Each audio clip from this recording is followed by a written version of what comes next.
I have yet to give a speech or have a meeting where somebody doesn't ask me the millennial question. What's the millennial question? Apparently, millennials as a generation, which is a group of people who were born approximately 1984 and after, are tough to manage. And they're accused of being entitled and narcissistic and self-interested, unfocused, lazy. But entitled is the big one. And because they confound leadership so much, what's happening is leaders are asking the millennials, what do you want? And millennials are saying, we want to work in a place with purpose, love that. We want to make an impact, whatever that means. We want free food and beanbags. And so somebody articulates some sort of purpose, there's lots of free food and there's beanbags, and yet for some reason, they're still not happy. And that's because they're missing, there's a missing piece. What I've learned is that I can break it down into 4 pieces, right? There are four things, 4 characteristics. One is parenting, the other one is technology, the third is impatience, and the fourth is environment. The generation that we call the millennials, too many of them grew up subject to, not my words, failed parenting strategies, where, for example, they were told that they were special all the time. They were told that they could have anything they want in life, just because they want it, right? They were told, some of them got into honors classes, not because they deserved it, but because their parents complained. And some of them got A's, not because they earned them, but because the teachers didn't want to deal with the parents. Some kids got participation medals. You got a medal for coming in last, right? Which the science we know is pretty clear, which is it devalues the medal and the reward for those who actually work hard. And it actually makes the person who comes in last feel embarrassed because they know they didn't deserve it. So it actually makes them feel worse, right? So you take this group of people and they graduate school and they get a job, and they're thrust into the real world, and in an instant, they find out they're not special, their moms can't get them a promotion, that you get nothing for coming in last, and by the way, you can't just have it because you want it, right? And in an instant, their entire self-image is shattered. And so you have an entire generation that's growing up with lower self-esteem than previous generations. The other problem, to compound it, is we're growing up in a Facebook, Instagram world. In other words, we're good at putting filters on things. We're good at showing people that life is amazing even though I'm depressed, right? And so everybody sounds tough, and everybody sounds like they got it all figured out. And the reality is there's very little toughness, and most people don't have it figured out. And so when the more senior people say, well, what should we do? They sound like, this is what you got to do. And they have no clue, right? So you have an entire generation growing up with lower self-esteem than previous generations, right? Through no fault of their own, right? They were dealt a bad hand, right? Now let's add in technology. We know that engagement with social media and our cell phones releases a chemical called dopamine. That's why when you get a text, it feels good, right? So we've all had it where you're feeling a little bit down or feeling a bit lonely, and so you send out 10 texts to 10 friends, hi, hi, hi, hi, hi, because it feels good when you get a response, right? Right? It's why we count the likes. It's why we go back 10 times to see if my Instagram is growing slower, did I do something wrong? Do they not like me anymore, right?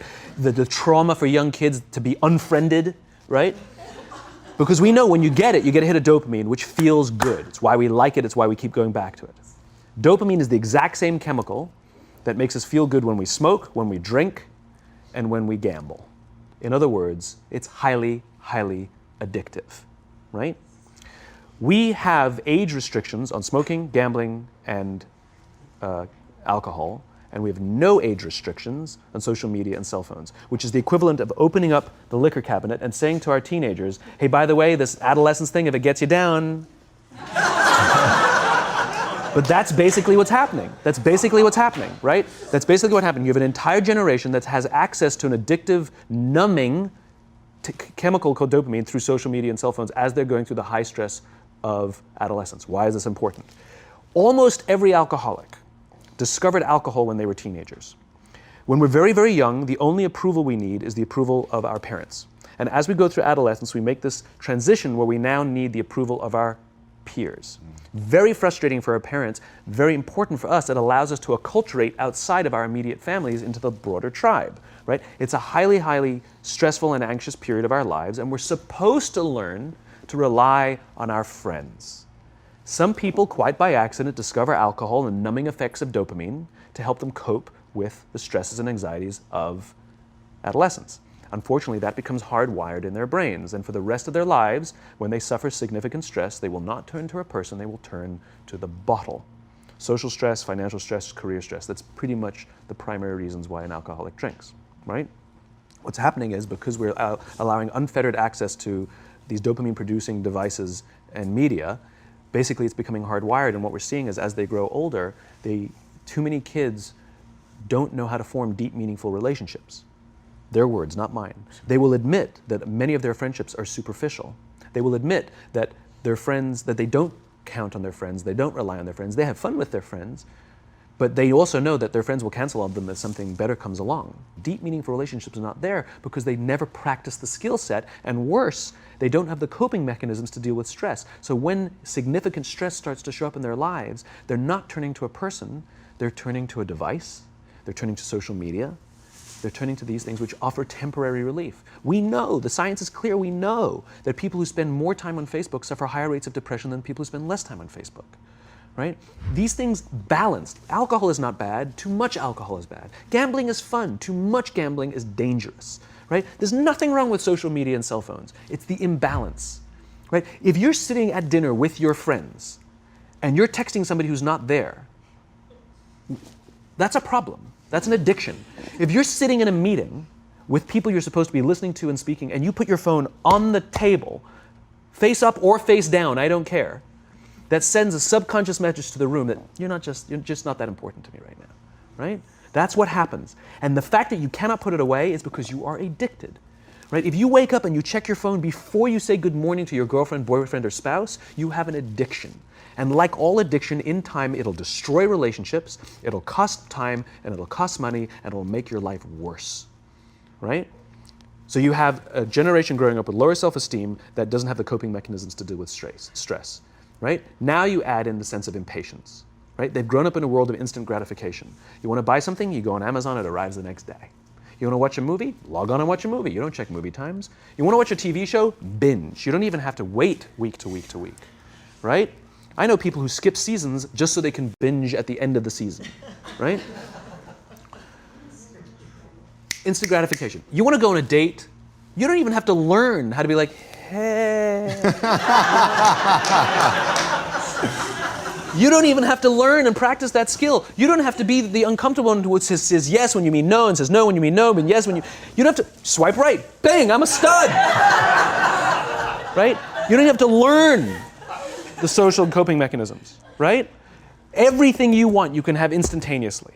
Everything you want, instant gratification. Except job satisfaction and strength of relationships, there ain't no app for that.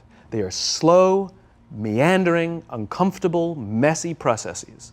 And so I keep meeting these wonderful, fantastic, idealistic, hardworking, smart kids. They've just graduated school. They're in their entry-level job. I sit down with them and I go, how's it going? They go, I think I'm going to quit. I'm like, why? They're like, I'm not making an impact. I'm like, you've been here 8 months. You know? It's as if they're standing at the foot of a mountain and they have this abstract concept called impact that they want to have in the world, which is the summit. What they don't see is the mountain. I don't care if you go up the mountain quickly or slowly, but there's still a mountain. And so what this young generation needs to learn is patience. That some things that really, really matter, like love, or job fulfillment, joy, love of life, self-confidence, a skill set, any of these things, all of these things take time. Sometimes you can expedite pieces of it, but the overall journey is arduous and long and difficult. And if you don't ask for help and learn that skill set, you will fall off the mountain, or you will, the worst case scenario, and we're already seeing it, the worst case scenario is we're seeing an increase in suicide rates, we're seeing an increase in this generation, we're seeing an increase in accidental deaths due to drug overdoses, we're seeing more and more kids drop out of school or take leaves of absence due to depression, unheard of. These are all, this is really bad. The best case scenario Those are all bad cases, right? The best case scenario is you'll have an entire population growing up and going through life and just never really finding joy. They'll never really find deep fulfillment in work or in life. They'll just waft through life and it'll be just, it's fine. How's your job? It's fine. It's the same as yesterday. How's your relationship? It's fine. Like that's the best case scenario, which leads me to the fourth point, which is environment, which is we're taking this amazing group of young, fantastic kids who were just dealt a bad hand. It's no fault of their own. And we put them in corporate environments that care more about the numbers than they do about the kids. They care more about the short-term gains than the long-term life of this young human being.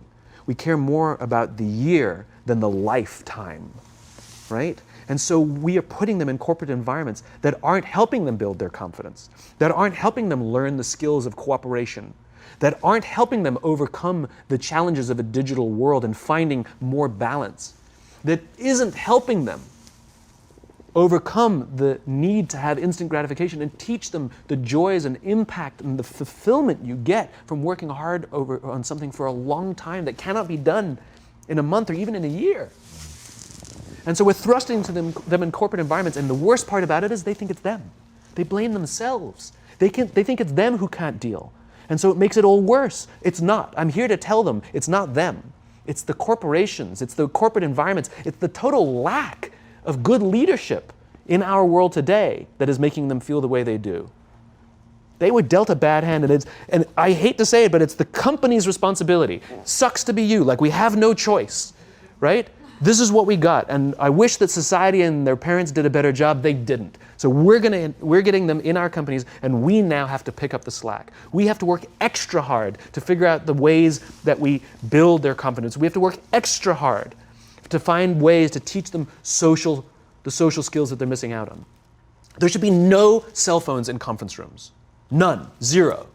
And I don't mean the kind of like sitting outside waiting to text. I mean like when you're sitting and waiting for a meeting to start, this is what we all do. We all sit here and wait for the meeting to start.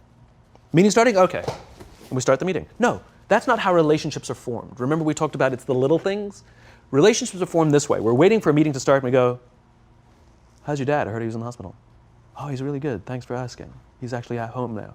Oh, I'm really glad. That was really amazing. I know, it was really scary for a while. That's how you form relationships.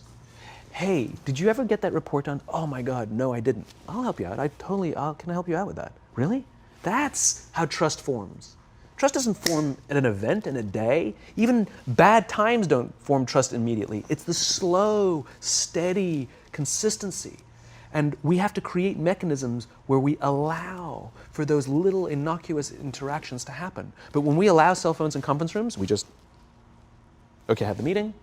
And then my favorite is like when there's a cell phone there and you go like this, you go. It rings and you go. I'm not going to answer that. Like, Mr. Magnanimous, you know? When you're out for dinner with your friends, like, I do this with my friends. When we're going out for dinner and we're leaving together, we'll leave our cell phones at home. Who are we calling? Maybe one of us will bring a phone in case we need to call an Uber or take a picture of our meal. That goes without saying, come on.